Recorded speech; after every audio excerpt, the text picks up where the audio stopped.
Hour 18 arrived with blood and fire. The eternal dawn was barely alive. Entire sections of the ship were open to space. Life support had failed on most decks. The surviving crew members had retreated to the central core, making their final stand around the bridge and medical bay. Captain Una Park looked at the tactical display. The Valkyrie fleet still surrounded them, and help was still 3 hours away. 3 hours they did not have. "Captain," Taiho Kim said quietly. He was pale from blood loss, but he refused to leave his station. "They are preparing another assault. This will be the big one. I count all remaining boarding craft launching." Una nodded. She had expected this. Rithax had lost patience. He was throwing everything he had at them, trying to end this before the human reinforcements could arrive. How many warriors? At least 600. Maybe more. 600 warriors against 19 surviving crew members. The math was not kind. Una stood from her captain's chair. Her body ached in places she did not know could ache. Her uniform was torn and burned, but her voice was steady when she spoke. "All hands to defensive positions. This is our final stand." But as she prepared to leave the bridge, she stopped. A thought had formed in her mind. A terrible thought. A necessary thought.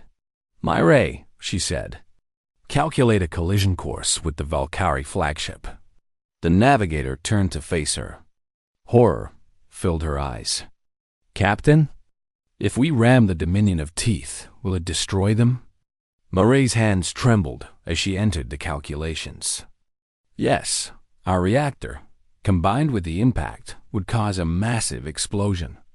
It would destroy their flagship and probably 2 or 3 ships nearby. And us? We would be vaporized instantly." Una took a deep breath. "Then that is what we will do. We cannot survive 3 more hours. But we can take their command ship with us. Without Rithax, the fleet will fall into chaos. They may even retreat." The bridge fell silent. Everyone understood what she was proposing. Teo spoke first. "I will stay to operate the helm." Bora's voice came over the intercom. "I am already in position near the reactor. I can trigger the overload manually." "No." Una's voice was firm. "The rest of you will take the escape pods. I will pilot the ship myself." "Captain, that is an order, Lieutenant." She looked at her crew with eyes full of love and sadness. "You have given enough. You have held longer than anyone could have asked. Now let me do my part." But before anyone could respond, Borahan appeared on the bridge. The old engineer walked slowly, her body exhausted, her hands still covered in grease and blood. Behind her came Jiwoo Song, supporting a wounded crew member. "With respect, Captain," Bora said, "I am not getting in any escape pod. I said I would be here at the end, and I meant it. Bora, this ship is my home. It has been for 15 years. I am not leaving it to die alone." Taiho stepped away from his console. "Neither am I." Captain Park looked at them. These brave, stubborn, wonderful people. They had followed her into certain death, and even now, they refused to leave her side. "Very well," she said softly. "Taiho, Bora, stay with me. Everyone else, to the escape pods. Now." Jiwoo Song hesitated. His eyes met the captain's, and something passed between them. Gratitude, respect, a farewell. It was an honor. "Captain," he said, "take care of the survivors. Jiwoo, tell people what happened here." He nodded and began moving the wounded toward the escape pods. Myracho paused at the bridge door, looking back one last time. "I will remember you," she said. "The galaxy will remember you." Then she was gone. On the Valkyrie flagship, Fleet Commander Rithax watched the escape pods launch from the hewn ship. Sub-Commander Dreth moved to give an order. "Should we destroy the pods, Commander?" "No." Rithax held up a claw. "Let them go." They have earned the right to survive. Dreth stared at him in confusion, but said nothing. The young communications officer, Vex, continued her recording. She had captured everything: the battles, the impossible resistance, the conversations between Rithax and the human captain. She knew she was witnessing history, and she would not let any of it be forgotten. Then she noticed something on her sensors. "Commander," she said. "The human ship is moving?" Rithax leaned forward. "Moving?" "Their engines are destroyed. They have restored partial power. They are on a collision course with our ship." For a long moment, Rithax simply stared at the screen. The tiny, broken, dying human vessel was coming straight for him. Its crew had evacuated. Only a few remained aboard to guide it into his flagship. They were going to ram him. They knew they would die, and they were going to take him with them. "Evasive maneuvers," Dreth shouted. "Belay that." Rithax's voice was calm, almost peaceful. "Commander, we have to move." "We cannot. Our engines need time to accelerate. By the time we build speed, they will be on top of us." Rithax watched the human ship grow larger on his screen. "All weapons, concentrate fire on that vessel. Destroy it before it reaches us." The Valkyrie fleet opened fire. Dozens of energy beams struck the Eternal Dawn, tearing through its weakened hull. Entire sections were blasted away. The ship should have been destroyed instantly, but it kept coming. On the bridge of the Eternal Dawn, Captain Una Park held the helm steady. The ship shook violently around her. Warning alarms screamed from every console. Through the cracked view screen, she could see the Valkyrie flagship growing larger. "Bora!" she called out. "Status on the reactor." The engineer's voice came back, strained but steady. "Ready to overload on your command." "Just say the word, Captain." Taiho sat at his weapons console, though there were no weapons left to fire. He was simply there because he would not leave. "It has been an honor serving with you, Captain," he said. Una smiled through her tears. "The honor was mine, Lieutenant." The Valkyrie fire intensified. The bridge began to break apart. But still the Eternal Dawn flew on, guided by 3 humans who refused to die quietly. Then, just as they were about to strike, light filled the space around them. Not the light of explosions, but the blue-white glow of faster than light drives. Ships emerged from hyperspace, dozens of them, bearing the symbol of the United Human Fleet. The reinforcements had arrived. On the Valkyrie flagship, Rithax stared at the new arrivals. The human fleet was smaller than his, but his ships were damaged and scattered. His warriors were dead or exhausted. And the small ship that had caused him so much trouble was still coming. He made the only decision that made sense. "All ships, retreat. Jump to hyperspace immediately." Dreth could not believe what he was hearing. "Commander, we cannot just... we can. And we will." Rithax watched as the Eternal Dawn finally lost power, drifting harmlessly past his flagship. "This battle is over. We have lost." The Valkyrie fleet vanished into hyperspace, leaving behind only debris and silence. On the drifting hulk of the Eternal Dawn, Captain Una Park opened her eyes. She was still alive.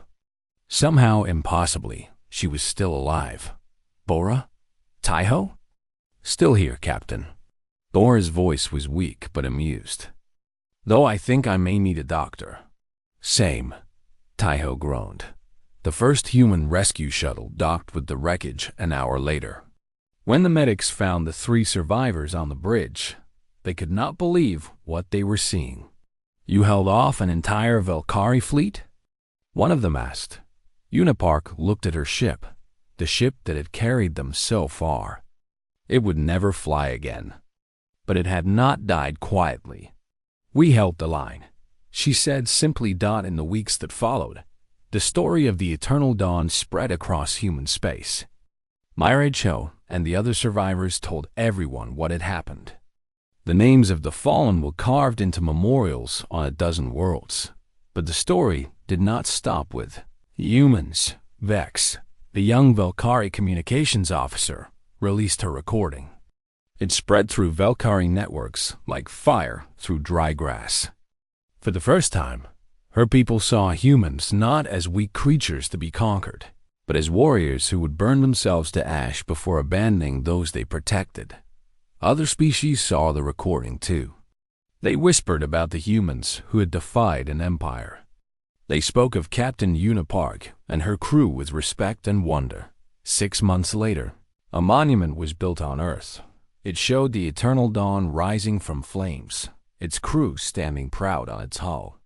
At the base of the monument, words were carved in stone. We knew we would not return, but we would not let them pass. Captain Unipark stood at the dedication ceremony, her arms still healing from her injuries. Beside her stood Bora Han and Taiho Kim. Behind them stood Ji Woo Song, Myre Cho, and every surviving member of their crew. A young girl approached them, eyes wide with awe. "Is it true?" she asked. "Did you really fight a whole fleet by yourselves?" Yuna knelt down to meet her eyes. "Not by ourselves. We fought for everyone behind us. We fought for you." The girl smiled. "When I grow up, I want to be like you." "No," Yuna said gently. "Be better. Be braver. And always remember, the things worth fighting for are not the things we keep, but the people we protect." The girl nodded and ran back to her parents. Captain Park watched her go, then turned to face the monument.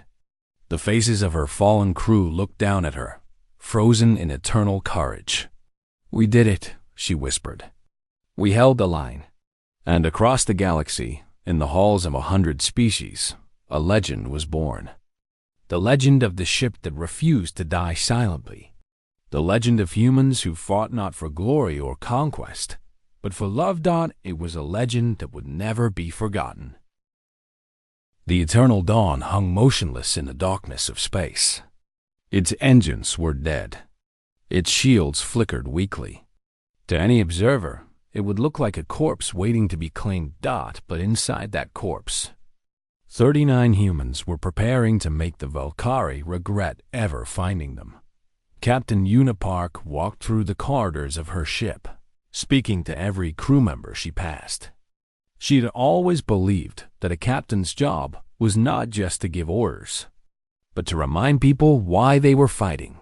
Remember, she told a group of engineers who had picked up rifles for the first time, "You do not need to kill them all. You just need to slow them down. Every minute we hold is another minute for help to arrive." In the medical bay, Ji Woo Song was tending to a wounded crew member when he heard footsteps behind him. He turned to find Bora Han standing in the doorway, a plasma rifle in her hands. "I thought you would be in engineering," he said. Bora shrugged her shoulders. "Engineering is dead. The engines are beyond saving. So I figured I would come up here and make myself useful." She looked around the medical bay. "You have a lot of wounded. You need protection. I can handle myself." The old engineer smiled. "I know you can, boy. But even doctors need someone to watch their backs." She took position near the door, her eyes fixed on the corridor beyond. Ji Woo watched her for a moment, then returned to his patients. There was still work to do. On the bridge, Myre Cho was running calculations on her console. Something had been bothering her since the last battle, something she had noticed about the Velkari warriors. Now she finally understood what it was. "Captain," she said as Yuna returned to the bridge, "I have found something. The Velkari armor has a weakness." "What kind of weakness?" "Their armor is designed to protect against energy weapons and physical impacts, but it is weak against certain wavelengths of light." Myre pulled up a diagram on the main screen. Specifically, the high-intensity light from emergency flares. The light disrupts their sensors and causes temporary blindness. Yuna stared at the screen. "Are you saying we can use flares as weapons?" "Not just flares. Modified flares. If Bora can increase the intensity, we could blind them for several seconds at a time, long enough to gain an advantage in close combat. Find Bora. Tell her what you need. Myray hurried off the bridge, and Yuna turned to Taiho Kim. The weapons officer was checking his sidearm, preparing for the battle to come. How many boarding points can they use? She asked. 3 primary airlocks and 2 emergency hatches, Taiho replied. I have stationed teams at each one. But Captain, we do not have enough people. If they attack all points at once, we cannot hold. Then we will not try to hold everywhere. We will make them fight for every corridor, every room, every inch of this ship. By the time they reach the bridge, they will have paid dearly for the privilege. Outside, the Volcari fleet was approaching. Fleet Commander Rithax had circled around the asteroid field as planned, and now his remaining ships surrounded the human vessel like wolves around a wounded deer.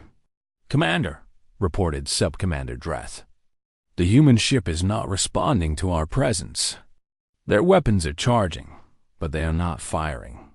They are waiting, Rithax said. They know they cannot destroy us with missiles alone. They want us to come to them.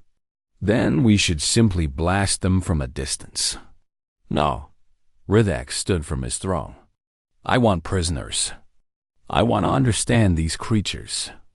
I want to know how a species that knows it will die can still fight with such determination. He gave the order. 10 boarding craft launched from his flagship, each carrying 50 Valkyrie warriors. 500 of his finest soldiers against fewer than 40 humans. It should have been over in minutes. The first boarding craft attached to the Eternal Dawn's main airlock. The Valkyrie warriors cut through the door with thermal torches, expecting to find frightened humans cowering in the darkness. Instead, they found Taiho Kim and 15 crew members waiting for them. Fire! Taiho shouted. The corridor exploded with weapons fire. The first wave of Valkyrie fell before they even understood what was happening. The second wave pushed forward over their fallen comrades, firing wildly at the humans. Then Myray triggered the modified flares. Brilliant white light filled the corridor. The Valkyrie screamed as their optical sensors overloaded, their vision burning away in the intensity. The humans, who had been warned to close their eyes, opened fire again. 50 Valkyrie warriors entered the Eternal Dawn. 12 made it past the airlock at the second boarding point. A similar scene played out. The Valkyrie were larger and stronger than humans, but in the narrow corridors of the ship, size was a weakness. The humans used corners and doorways as cover, retreating slowly and making the enemy pay for every step. In the medical bay, Ji Woo Song heard the sounds of battle growing closer. He looked at his patients, many of whom could not walk, and felt a cold determination settle into his bones. Bora, he said quietly, give me a weapon. The engineer handed him a plasma pistol. You sure you know how to use that? Point and shoot, right? Close enough. The door to the medical bay burst open. A Valkyrie warrior charged through, its armor scorched from previous battles, but its eyes burning with fury. It saw the wounded humans and raised its weapon. Jiwoo shot it 3 times in the chest. The warrior fell. Jiwoo stared at the body, his hands shaking. He had never killed anyone before. He had become a medic to save lives, not take them. But he would do whatever was necessary to protect his patients. Not bad for a doctor, Bora said. Jiwoo did not answer. He simply reloaded his pistol and waited for the next one. On the Valkyrie flagship, Rithax was receiving reports that he did not want to hear. Commander, the first wave has been repelled. We have lost over 200 warriors. 200? Dreth's eyes went wide. That is impossible. The humans are outnumbered 10 to 1.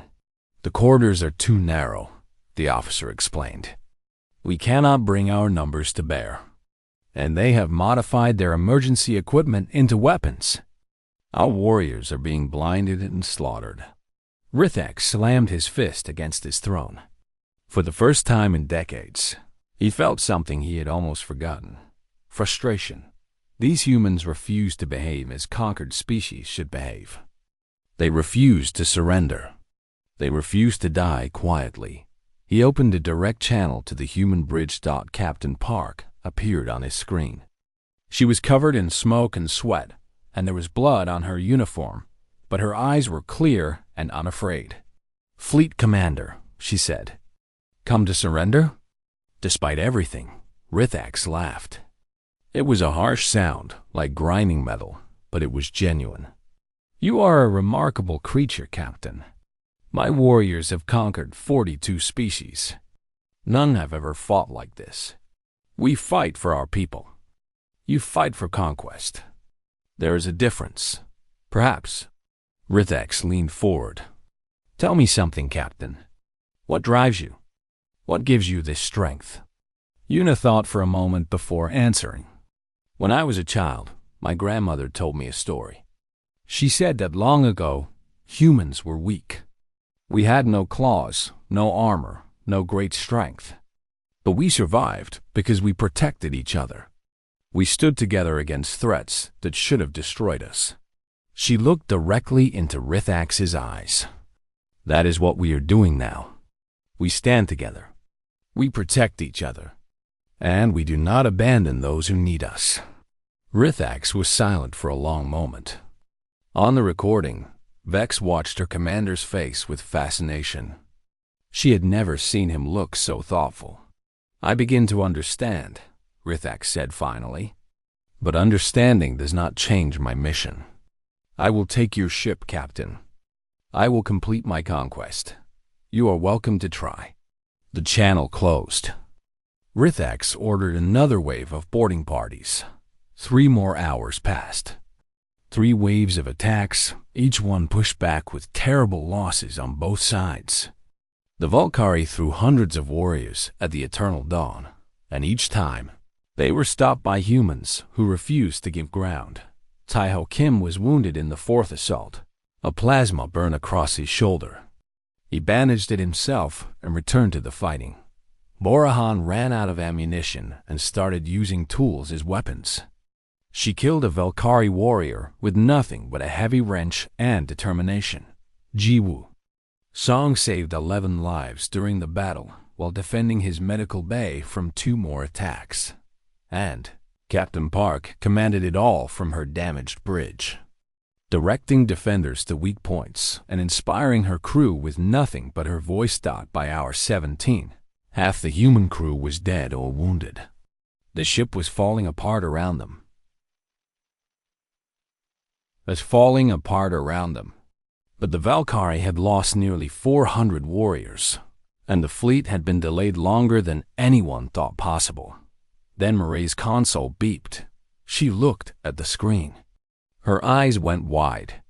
"Captain," she whispered, "I am receiving a signal. Human frequency. Military encryption." Yuna's heart nearly stopped. "Are you sure?"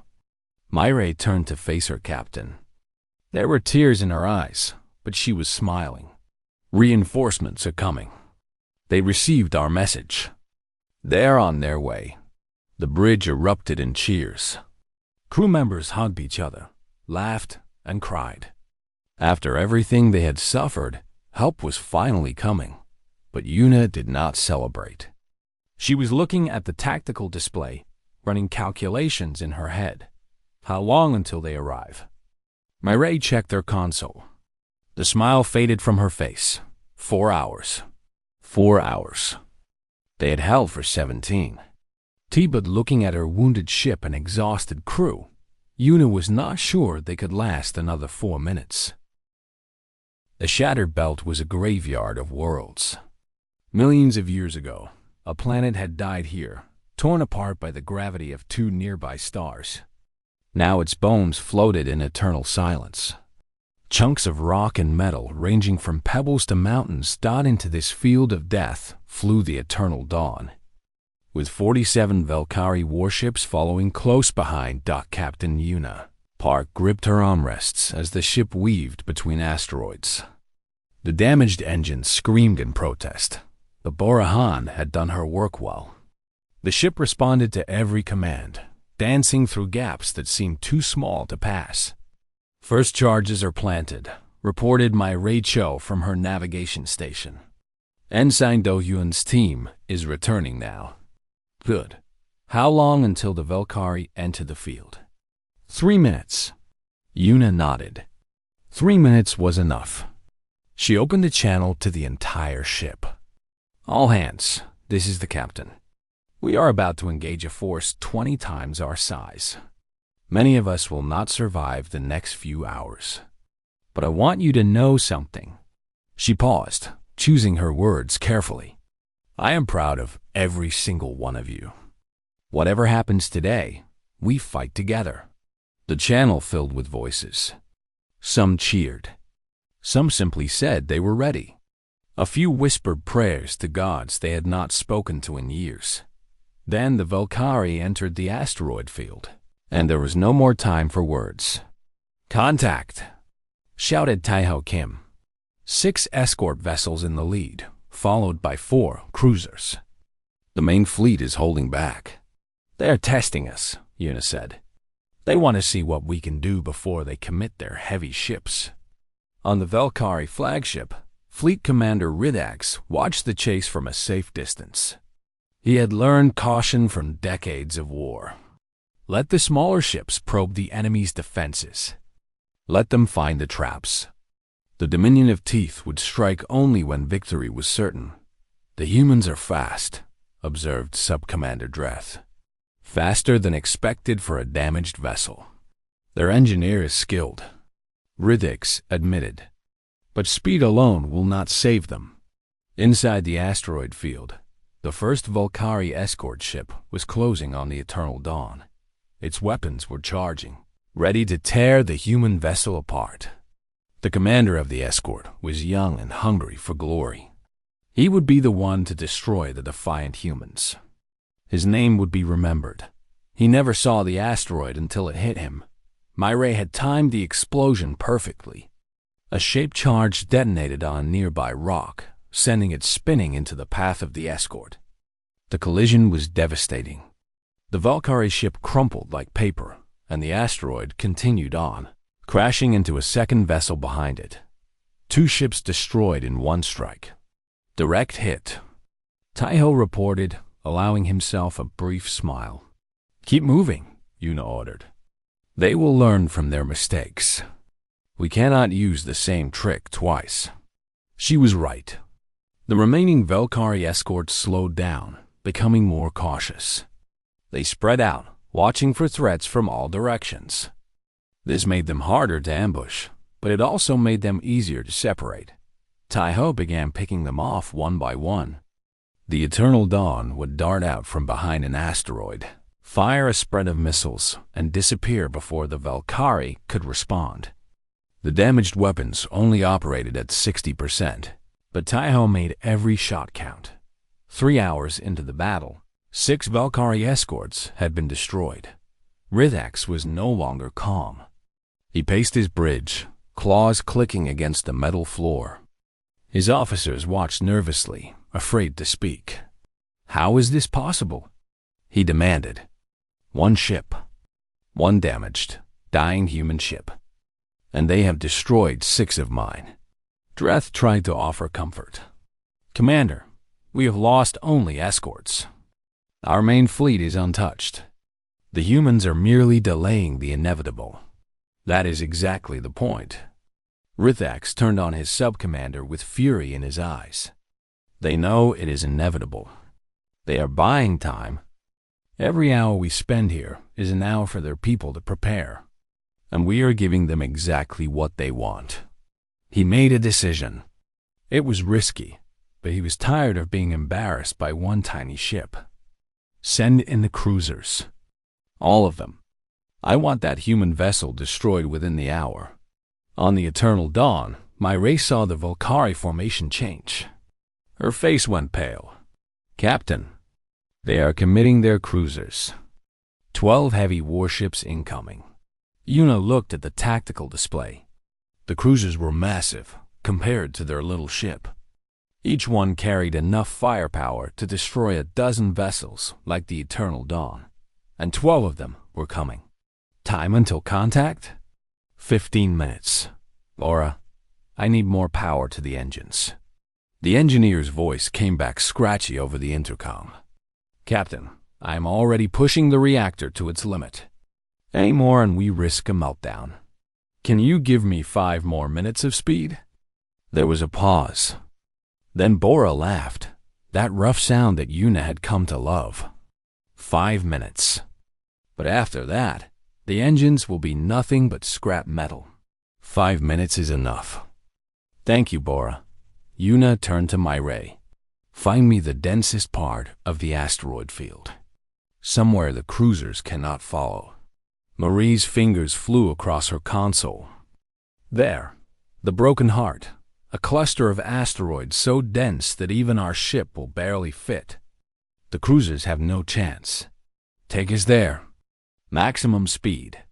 The Eternal Dawn surged forward, burning through the last reserves of its engines. Behind them, the Valkyrie cruisers gave chase, their commanders eager for the kill. They did not know where the humans were leading them. They did not care. They only wanted blood. The Broken Heart lived up to its name. It was a nightmare of spinning rock, a place where asteroids crashed and shattered and reformed in endless chaos.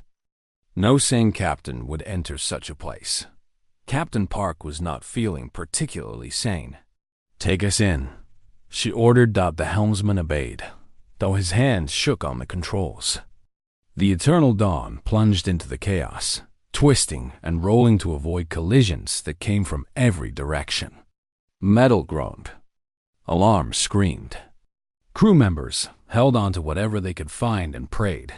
And then, just as suddenly, they were through. The Eternal Dawn emerged on the other side of the Broken Heart, battered but intact.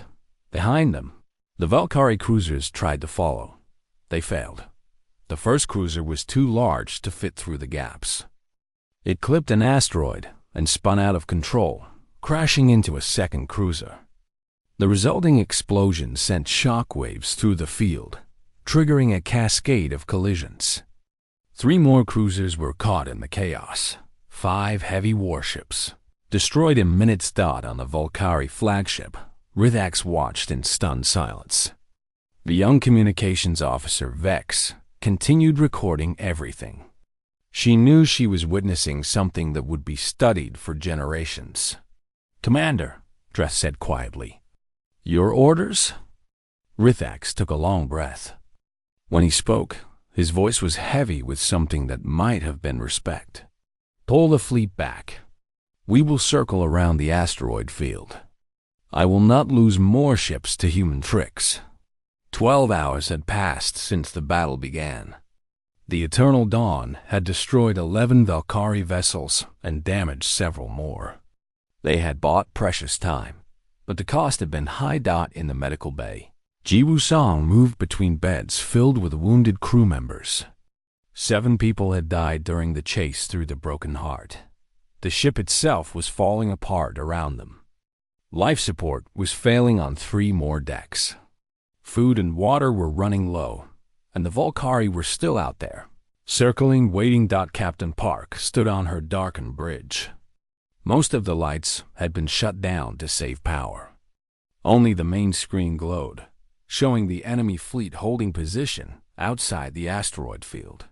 How long until they circle around? She asked Myray. 6 hours. Maybe less. 6 hours. They were at hour 12 of their 18-hour mission. They only needed to survive a little longer. Then Bora's voice came over the intercom, and Yuna's heart sank. Captain, the main engine has failed. I cannot repair it. We are dead in space. The bridge fell silent. Without engines, they could not run. Without engines, they could not hide. When the Valkyrie came, they would have no choice but to stand and fight in place. Taiho looked at his captain. What do we do now? Yuna looked at the enemy fleet on her screen. She looked at her exhausted, wounded crew. She looked at the ship that had carried them so far, and she smiled. "Now," she said, "the real fight begins. If we cannot run, we will make them come to us. And we will make them pay for every meter of ground." She opened a channel to the entire ship. "All hands, prepare to repel boarders. They will have to take this ship piece by piece. And we are going to make that very, very difficult." In the dark corridors of the dying ship, men and women picked up weapons and took positions. They were tired. They were wounded. They were afraid, but they were not beaten. Not yet. The Eternal Dawn would not die quietly. Fleet Commander Rithax stood on the bridge of the Dominion of Teeth and watched the small human ship on his viewing screen. He did not understand what he was seeing. The Volcari were a proud race.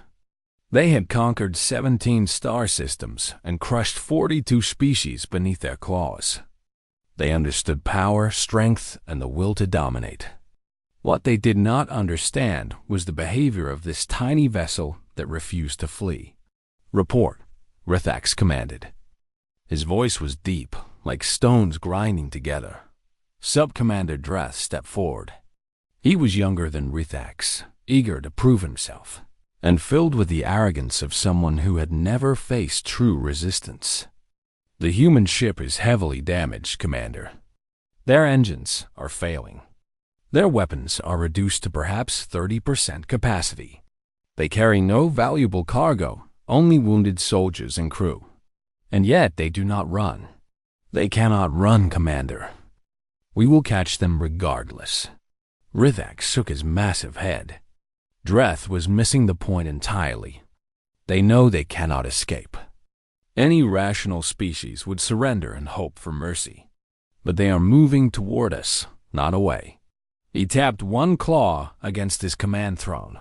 "Why?" Dreth had no answer. On the human ship, Captain Una Park was preparing her crew for battle. She stood in the engine room with Borahan, watching the old engineer work her magic on systems that should have failed hours ago. "I have rerouted power from all non-essential sections," Bora said, pulling herself out from under a console. Her face was covered in grease, and her hands were burned from touching hot conduits, but she was smiling. "Life support is now only active on decks 3 through 7. Everything else is dark and cold. How much does that give us?" Una asked. "Enough power to run weapons at 60% and shields at 40. It is not much, but it is better than nothing." Una placed a hand on Bora's shoulder. "You are a miracle worker. I am an engineer." Same thing. In the medical bay, Jiwoo Song was organizing his supplies. He had 16 wounded crew members in beds around him, and he knew there would be many more before this day was over. A young woman with a bandaged arm watched him work. "Are we going to die?" she asked quietly. Jiwoo paused.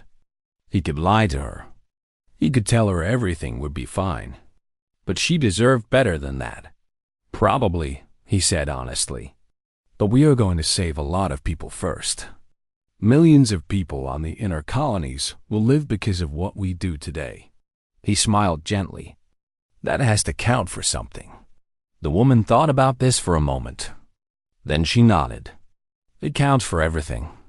On the bridge, Lieutenant Taiho Kim and Navigator Mary Cho were planning their attack. The main screen showed a three-dimensional map of the space around them, including a large asteroid field called the Shatter Belt. "If we lead them here," Myre said, pointing to the thickest part of the field, "we can use the asteroids as cover. Their larger ships will have trouble following us." Taiho studied the map. "The asteroids are dense enough to hide behind, but not dense enough to cause problems for our ship. Smart." "That is not all." Murray's eyes gleamed with the excitement of someone who had found the perfect puzzle. "These asteroids are rich in metal. If we plant explosive charges on them and time the detonations correctly, we can trigger chain reactions. The Valkyrie will be caught in an avalanche of rocks and debris. You want to use the asteroid field as a weapon. I want to turn their size against them. They have 47 ships. We have one. But in that asteroid field, size becomes a weakness. Captain Park arrived on the bridge and listened as they explained the plan. When they finished, she nodded with satisfaction. Prepare the explosives. We will need volunteers to plant them on the asteroids while we draw the fleet in. I will lead the team, Taiho said immediately. No, I need you on weapons. This will be delicate work. She thought for a moment. Send Ensign Do-yoon and his team. They know explosives better than anyone. Meanwhile, on the Valkyrie flagship, Rithax was growing curious. He had ordered detailed scans of the human vessel, and what he found only confused him more. Commander, said his communications officer, the human ship is broadcasting a message on open channels. Let me hear it. The bridge filled with the voice of Captain Unipark. Valkyrie Fleet. This is Captain Unipark of the human warship Eternal Dawn. You will not pass us quietly. Dreth laughed. Such arrogance from such a tiny creature. Shall I destroy them now, Commander? No. Rithax held up a claw. I want to understand. These humans know they will die. They could surrender and live even as prisoners. Why did they choose death? Because they are fools. Perhaps. Rithax stared at the small ship on his screen. Or perhaps they know something we do not. He made a decision. It was unusual for a Valkyrie commander. But Rithax had not become fleet commander by following traditions blindly. Open a channel to the human ship. Captain Park was surprised when the Valkyrie communication request appeared on her console. She accepted it without hesitation. The face of Rithax filled her screen. He was massive, with gray-scaled skin and eyes like yellow lamps. His teeth were sharp and numerous, designed for tearing flesh. But his voice, when he spoke, was almost gentle. Captain of the human vessel. I am Fleet Commander Rithax. I wish to understand your actions. What is there to understand? Yuna replied. You are invading our space. We are defending it. But you cannot win. You must know this. Your ship is damaged. Your weapons are weak. You are alone against my entire fleet. We know. Rithax leaned forward. Then, why do you fight? Among my people, there is no shame in surrender. A warrior who knows he cannot win may yield with honor. I offer you this chance now. Surrender your vessel, and your crew will live. Yuna looked at her bridge crew. Taiho stood ready at weapons. Mireille watched the tactical display. Jiwoo had come to the bridge to hear the conversation, and even Bora had climbed up from engineering, wiping oil from her hands. Every one of them nodded. Yuan turned back to the screen. Fleet Commander Rithax, I thank you for your offer. But we cannot accept. Why? Because behind us are colonies filled with our people. Millions of families, children, old people, people who have done nothing wrong. If we surrender, you will reach them without warning. They will die. They may die anyway. We are not easily stopped. Maybe, but every hour we delay you is another hour for our people to prepare. Another hour for help to arrive. Another hour for lives to be saved. Rithax was silent for a long moment. In all his years of conquest, he had never heard such words. The Valkyrie fought for glory, for power, for territory. They did not fight for people they would never meet. They did not die for strangers. You would sacrifice yourselves for others? He asked. For people who will never know your names. That is exactly what we are doing. I do not understand this.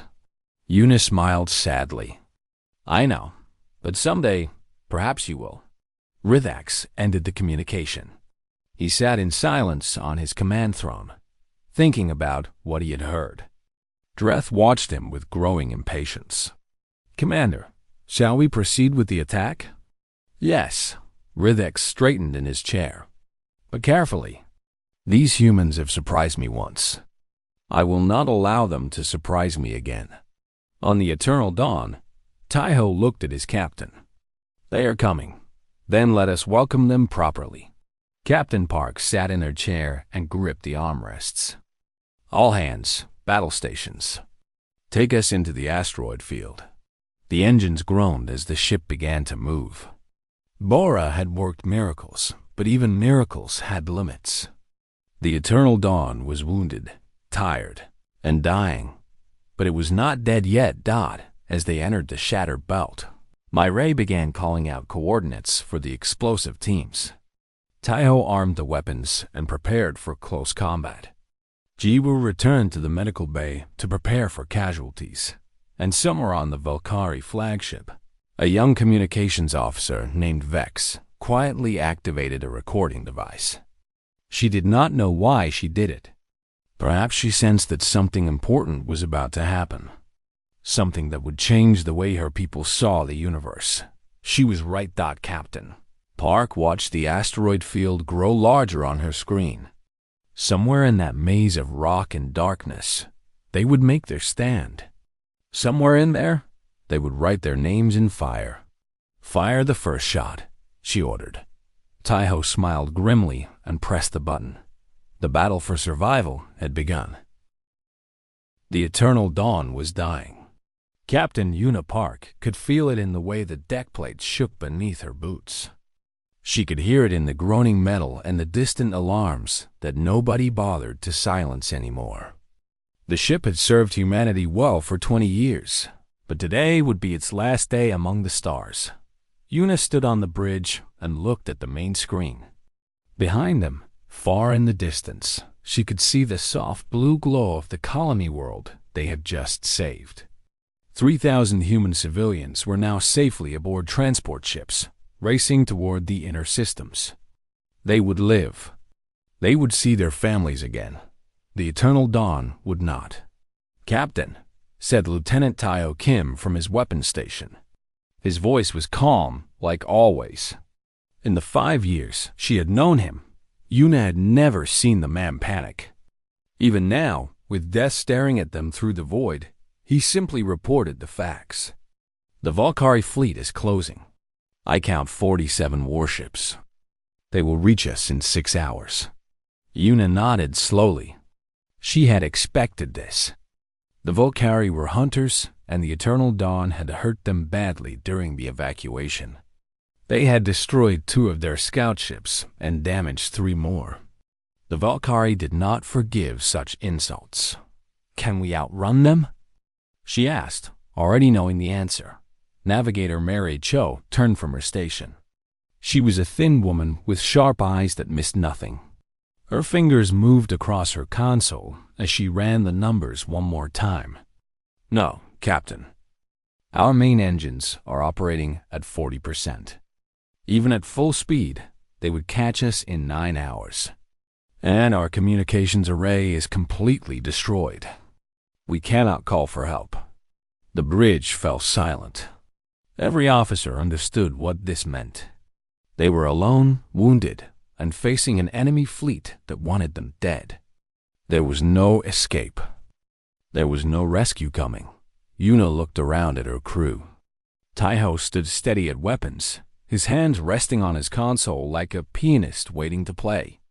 Myray watched her with those clever eyes, already calculating possibilities. At the engineering station, a young ensign monitored the ship's failing systems with trembling hands. "Call Chief Engineer Borahan to the bridge," Yuna said, "and have Medic Ji Woo-song join us as well. I want all senior staff present." 10 minutes later, they gathered in the small briefing room behind the bridge. Borahan arrived with oil stains on her uniform and exhaustion in her eyes. She was a woman in her 50s who had kept older ships than this one flying through sheer stubbornness. Ji Woo-song came last, still wearing his medical coat.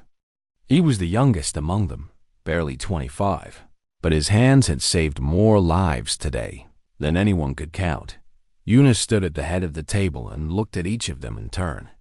These were good people. They deserved the truth. I will not lie to you, she said. We cannot escape. We cannot call for help. The Valkyrie will catch us, and when they do, they will destroy us. She paused to let the words settle. But I want to offer you a choice. Borahan leaned forward. What kind of choice, Captain? The Valkyrie fleet is heading toward the air colonies. Millions of humans live there. If they arrive without warning, the death toll will be beyond imagination. Yuna placed her hands on the table.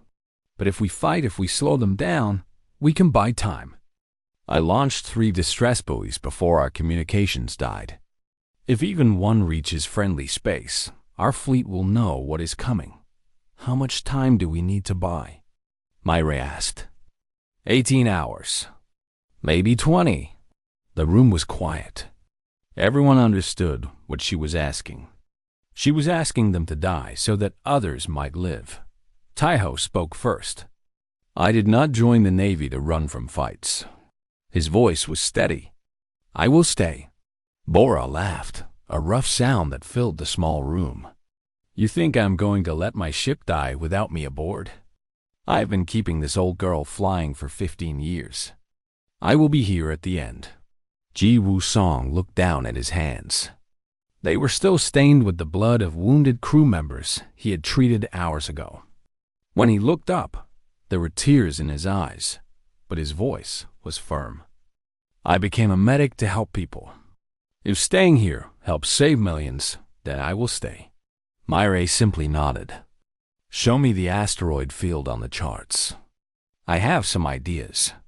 Yuna felt her heart swell with pride. She had served with many crews over her 20 years in space, but none had ever matched these people. They knew they were going to die, and they chose to face it with courage. Then we are agreed, she said. But this choice belongs to everyone aboard. Every crew member will have the chance to decide for themselves. 1 hour later, Yuna stood in the main cargo bay. All 47 surviving crew members gathered before her. She told them the truth, just as she had told her officers. She explained the situation, the odds, and what she was asking of them. Anyone who wishes to leave may take the escape pods, she said. I will not think less of you. You have families. You have lives waiting for you. No one will call you a coward. She waited. No one moved. Captain, said a young engineer from the back of the crowd. Those colonies you mentioned. My sister lives on one of them. My niece is 3 years old. His voice cracked slightly. I am staying. One by one, others spoke. They had parents in the inner systems. Children, friends, lovers. Every person in that cargo. They had someone they wanted to protect. Someone worth dying for. Not a single crew member chose to leave. Yuna felt tears threaten to fall, but she held them back. There would be time for tears later. Right now, there was work to do. Then let us show the Valkyrie what humans are made of, she said. To your stations.